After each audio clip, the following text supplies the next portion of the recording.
Bonjour, messieurs, dames. Bienvenue à bord de ma capsule présidentielle 4 sur 5. Candidat majeur recalé. C'est à quel propos? À propos des élections présidentielles qui devront avoir lieu dans un peu plus d'un mois en Côte d'Ivoire. Eh bien, tel que vous le voyez sur cette page de garde, 4 candidats majeurs ont été recalés. Sans aller plus loin, je vous fais écouter un échantillonnage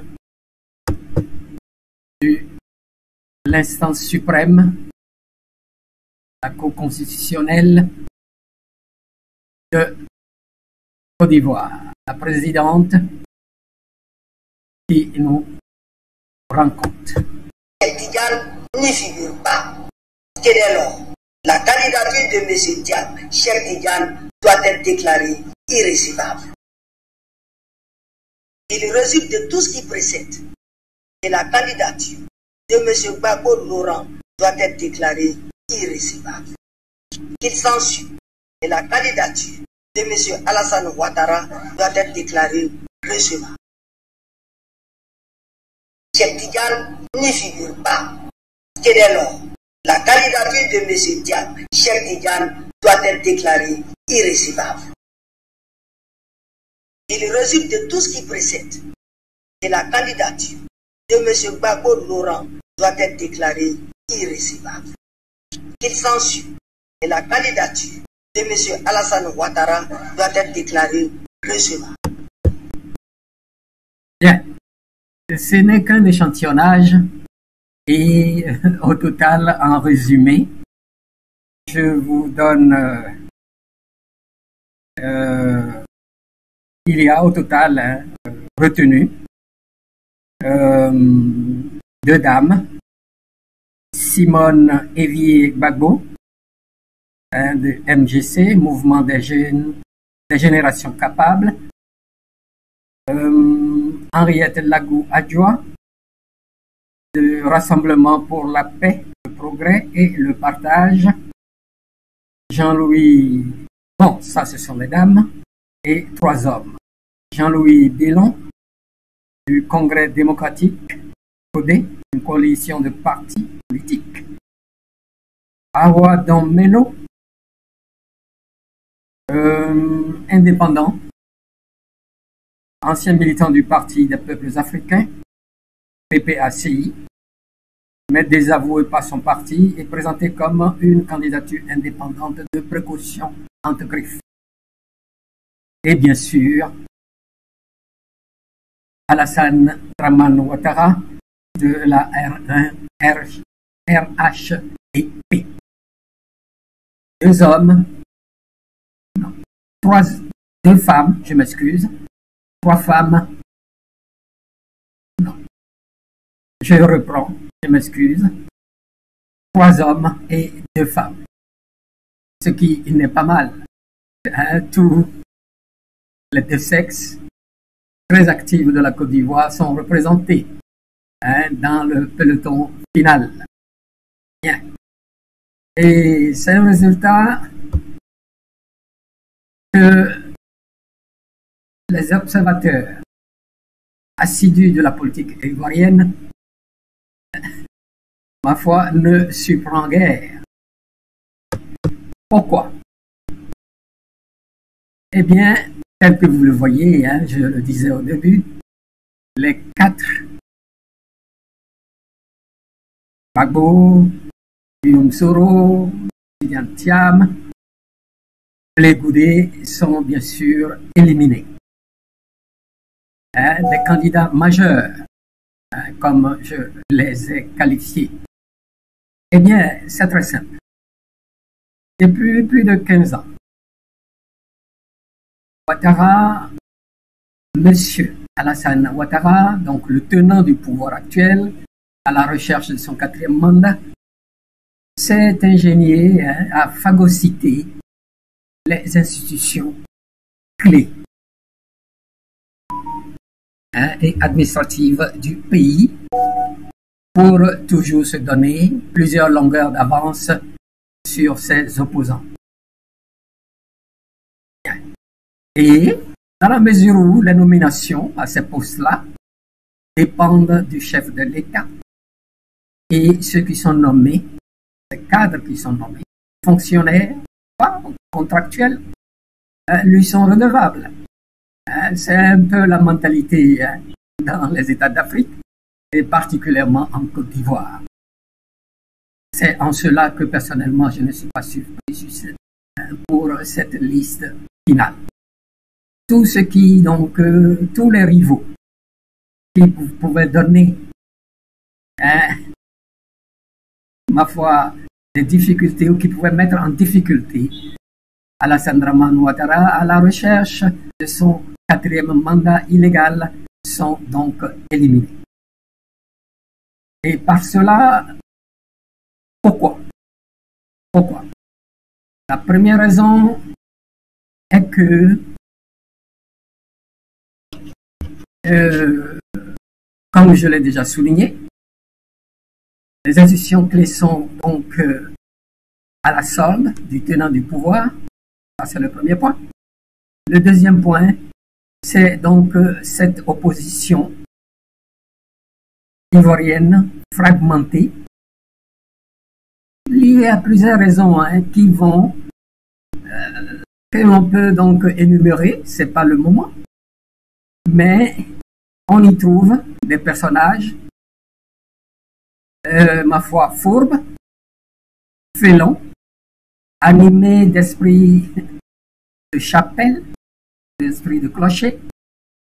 Pour être bref, j'en arrête là, ce qui est à la base de la fragmentation de l'opposition. Et n'importe qui détient les instances suprêmes de l'administration ivoirienne, peut faire ce qu'il veut. Et la troisième raison que je vois pour ces dernières années, c'est que Alassane Dramane Ouattara veut mourir au pouvoir, tout comme Félix Houphouët-Boigny, par crainte de se retrouver à la Cour pénale internationale. Tout comme il a eu affaire à Laurent Gbagbo, à Blé Goudé, et, ma foi, contraint à l'exil les autres. Bien, le pauvre Tidiane Thiam, malgré toute son intelligence et ses qualifications académiques, il s'est fait avoir comme, ma foi, un débutant de la politique ivoirienne. Bien, voilà en gros ce que je peux donc dire sur cela. C'est pour cela que personnellement je ne suis pas surpris, dans la mesure où j'ai eu la chance de connaître un peu ce pays et depuis toujours j'ai suivi la politique africaine en général, en particulier de la Côte d'Ivoire. Donc je ne suis pas surpris. Maintenant, en synthèse, ce qui m'intéresse, c'est que sur mes précédents, j'avais posé la question de savoir si nous aurons cette année en Côte d'Ivoire une élection sereine, en d'autres termes apaisée. Donc maintenant, il ne reste pas beaucoup je ne vois pas d'autre choix. La question donc se pose toujours, mais dans le même temps, y a-t-il une chance pour cette opposition de pouvoir porter la rivalité, une rivalité, je dirais, victorieuse à M. Alassane Dramane Ouattara? Tout dépendra de cela. Donc, nous avons au total, comme je le disais, 5 candidats retenus. Je les ai cités précédemment, je ne veux pas le répéter. Est-il possible ou souhaitable que sur ces candidats, pour avoir, ma foi, une élection apaisée, sereine, et pour éviter post-présidentielle mouvementée, comme à l'habitude, qui fera des centaines de morts, de milliers de blessés. Eh bien, la seule stratégie que je vois, donc, ces prémices-là, est que toute l'opposition fasse bloc derrière un des membres retenus, non, ne faisant pas partie du parti au pouvoir. Et encore, le Conseil constitutionnel de la Côte d'Ivoire a manqué de courage comparativement au Conseil constitutionnel du Sénégal, qui, au moment décisif, a pris une position correcte, juste, et a dicté les textes, a proclamé le résultat sorti des urnes, ce qui a écarté Macky Sall, qui tentait également son troisième mandat illégal. Bien. D'où l'arrivée du PASTEF. Verrons-nous si